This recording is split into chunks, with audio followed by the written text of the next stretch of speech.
dos comediantes mais famosos do mundo. O homem que faz todo mundo rir pode nunca ter existido de verdade. E pior, ser uma farsa criada pela indústria cinematográfica. Eu vou te explicar essa história, mas antes, já se ajeita na cadeira e já deixa o like, porque essa história vai virar sua realidade de cabeça pra baixo. E eu já adianto, o cara é foda.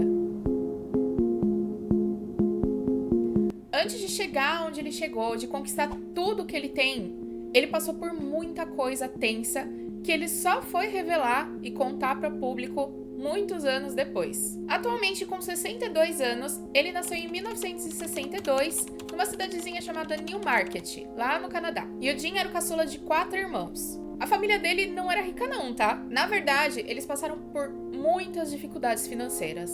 E provavelmente você já ouviu falar que ele fazia caretas pra alegrar a mãe dele. E isso é verdade, até mais do que você imagina na real. O pai dele era músico e contador, só que nem sempre ele conseguia trabalho fixo. A mãe, Caitlin, ficava em casa cuidando dos filhos. Mas por mais que ela tivesse ali, ela não estava realmente presente. Ela lutava contra uma depressão severa, provavelmente em decorrência de ter crescido com pais alcoólatras. Mas além disso, ela era viciada em analgésicos. E isso gerou um abandono não intencional, já que ela era doente de várias maneiras. Mas ainda assim, abandono. Então foi uma coisa muito pesada para uma criança presenciar e ainda ter que processar tudo praticamente sozinha. Ela falava umas coisas realmente muito pesadas, por mais que na maior parte do tempo ela tivesse bem. Eram comentários do tipo que o cérebro dela estava deteriorando num ritmo incrível, ou que ela podia partir a qualquer momento. E ele contou que ele vivia com medo de que ela morresse a qualquer instante, não era pra menos.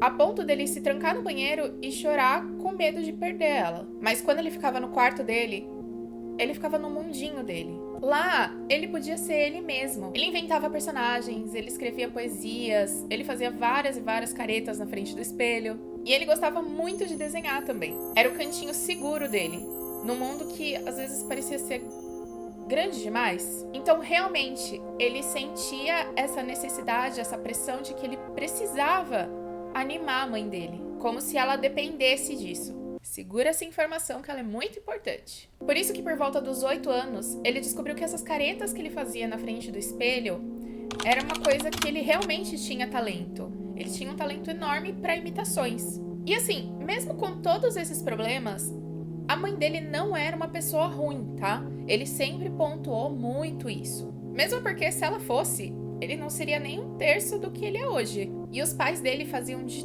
tudo para deixar a casa cheia de risadas, mais leve. E principalmente apoiar o Jim nessas imitações. A relação com o pai dele era bem diferente. E eu suspeito que muito dessa pessoa cômica que ele é, ele aprendeu com o pai, que também fazia várias caretas para ficar alegrando todo mundo. E ele era a maior fonte de orgulho e admiração pro Jim.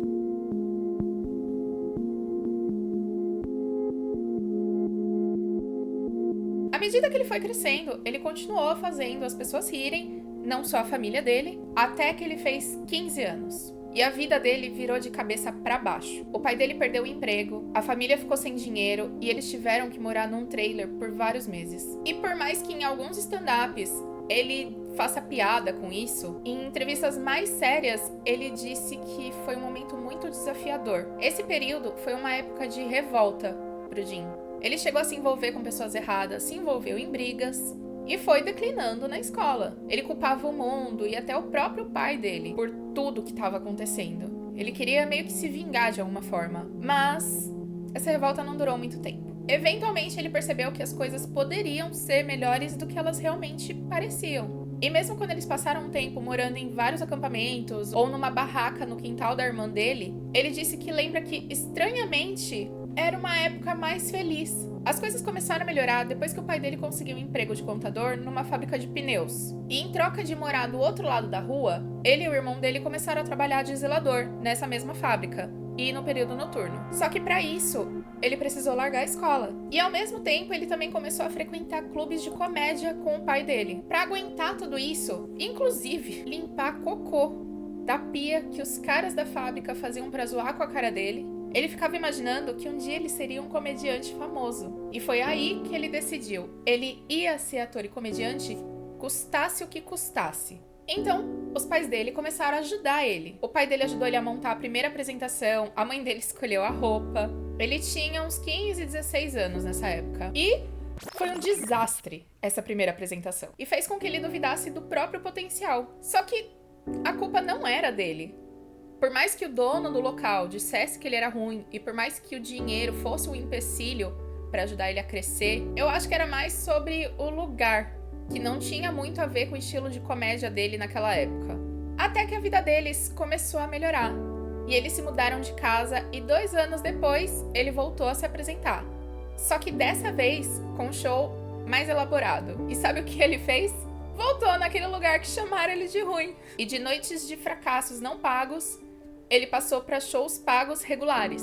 E foi construindo uma reputação. A partir daí, a carreira dele começou a evoluir de pouquinho em pouquinho. Algumas rejeições nos lugares, críticas negativas em outros, mas ele não desistia e continuava tentando até ele conseguir o que ele queria. Em 81, ele conseguiu o primeiro papel dele como ator em um filme para TV. Com 21, ele se mudou para Hollywood, onde ele continuou com os testes, os stand-ups, as séries, os programas de TV que agora estavam rolando e estavam fluindo. Até ele conseguir o papel de Ace Ventura, com 32 anos. E foi aí que a fama dele deslanchou. E ele tinha tanta certeza que ele ficaria famoso que ele fez um cheque pra ele mesmo no valor de 10 milhões de dólares. Poucos anos depois, ele recebeu 10 milhões pela atuação em Debi Lloyd. Só que com isso, com toda essa dedicação, com toda essa luta, ele foi se perdendo cada vez mais. Por mais bizarro que isso possa parecer. Porque pra conquistar tudo que ele sonhou quando ele era criança, ele precisava continuar agradando e entretendo os outros. A cada personagem novo, ele ia guardando um pouquinho disso dentro dele e sufocando quem ele realmente era. Inclusive, você sabia que ele tem TDAH? E saber disso ajudou com que ele transformasse muitas das características do TDAH a favor da carreira cômica dele. E aí chegou um papel que ele nunca tinha interpretado antes. Um papel de uma pessoa real. A partir daí, a vida dele mudaria para sempre. O personagem era o Andy Kaufman, um comediante dos anos 80, que inclusive o próprio Jim era fã dele. Esse Andy, ele era um performista polêmico, por assim dizer. E ele era chamado por muitos de anticomediante.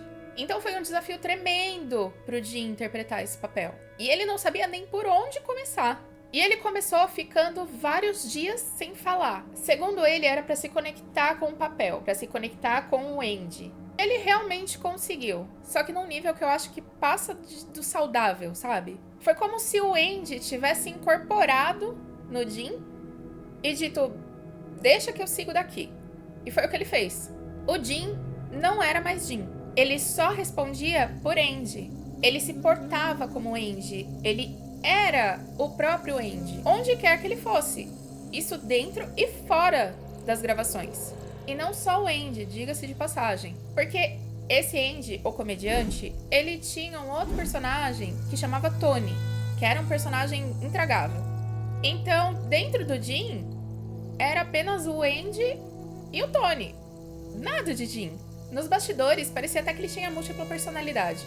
Ninguém entendia nada. Ele ia nos eventos até, como o Andy ou como o Tony. E assim como o Andy, ele ficava infernizando e provocando todos os outros atores nos bastidores. Ele ficava calculando algo que o Andy faria para ele fazer também. Então, qual era o limite que o Andy iria chegar? E ele ia lá e fazia.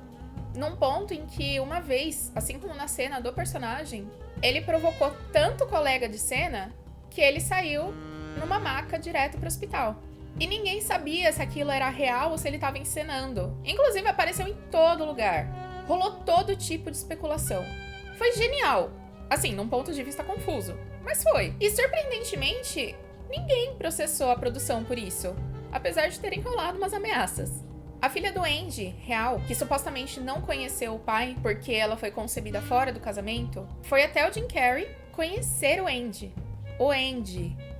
E ficou mais de 1 hora conversando com ele no trailer. Sabe, umas coisas que aconteceram que você fica chocado. E chegaram até a questionar se o Jim não estaria possuído pelo espírito do Andy. E as coisas que eu vi me deixaram também na dúvida. Porém, dada a situação mental delicada do Jim, principalmente naquele momento onde tudo ia mudar, acho que não passava mais do que uma fuga da realidade, pra ser sincera. Ou, como inclusive ele mesmo disse, umas férias dele mesmo. Só que ele não sabia que o custo disso ia ser realmente muito alto, fosse pro bem ou pro mal, porque o Jim não sabia mais quem ele era depois desse filme. Filme esse que rendeu pra ele um Globo de Ouro, mas nem uma indicação pro Oscar. O cara era o próprio Andy Kaufman, todo mundo disse isso, mas ele não foi nem indicado pro Oscar. Ah, não vou falar nada. Enfim, ele demorou muito tempo pra perceber que o Jim Carrey era só um personagem, alguém que ele construiu porque ele achou que era algo que as pessoas iam gostar, algo que elas precisavam. E aí, lembra que eu falei lá do negócio da mãe dele? Eu acho que sim, provavelmente era algum reflexo do que ele achava que a mãe dele precisava quando ele era criança. E nesse rolo todo, ele se perdeu, esqueceu de ser ele mesmo. Não percebeu que aquele menininho que gostava de desenhar no quarto sozinho, gostava de fazer poesias, era parte dele também. E ele entrou em depressão, obviamente. E as pessoas começaram a chamar ele de maluco, simplesmente porque ele tava com umas atitudes revoltadas. Não ia mais em eventos, quase. Começou a gravar filmes mais sérios. E você acha que a indústria cinematográfica deu a mínima? Eles estavam cagando pra isso.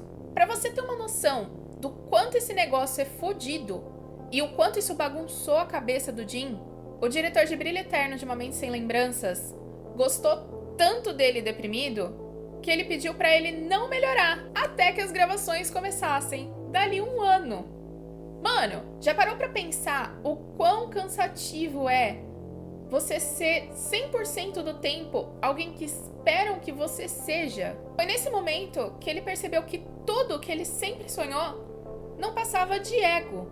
Ele se perdeu e ele não sabia mais quem ele era. E não porque ele ficou preso no personagem do Andy, e sim porque ele passou tanto tempo sendo o que os outros queriam que ele fosse, que ele mesmo já não sabia mais quem ele era.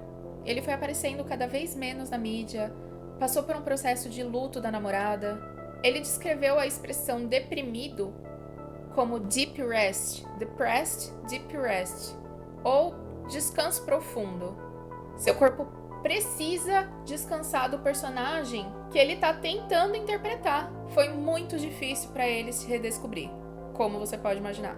Mas isso tudo não significa que ele não era aquela pessoa engraçada que a gente conhece, mas que ele era muito mais do que só isso. E com muita paciência, com muito amor, com muito bom humor, ele foi se encontrando. Foi encontrando aquele Jim pequeno que via cor e felicidade nas pequenas coisas, mesmo nas dificuldades. Aquele Jim que, mesmo limpando merda da pia, cantava e sorria feliz por tudo que ele tinha. Aquele Jim que gostava de desenhar sozinho no quarto e fazer caretas no espelho.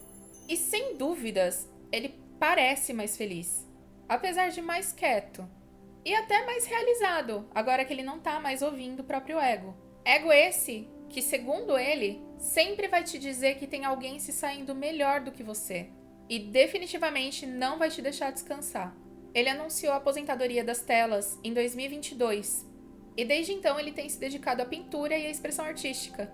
E ele disse que ele só volta a atuar se anjos trouxerem algum tipo de roteiro escrito em tintas douradas ou se for algo muito importante para as pessoas verem. Nas redes sociais ele frequentemente discute temas de espiritualidade e consciência. E segundo ele, que não acredita em livre-arbítrio, ele realmente gosta da vida tranquila dele.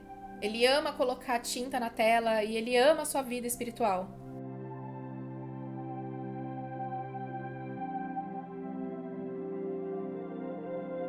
Eu queria muito poder colocar todas as reflexões e pensamentos incríveis desse novo Jim Carrey, mas é humanamente impossível. Então eu espero que ao menos tenha sido suficiente e que ao menos te ajude a refletir sobre não perder a sua essência para conquistar algo ou alguém. E não esquece de deixar o like se você não deixou ainda e compartilha com aquele seu amigo que está se sentindo perdido. E até o próximo vídeo.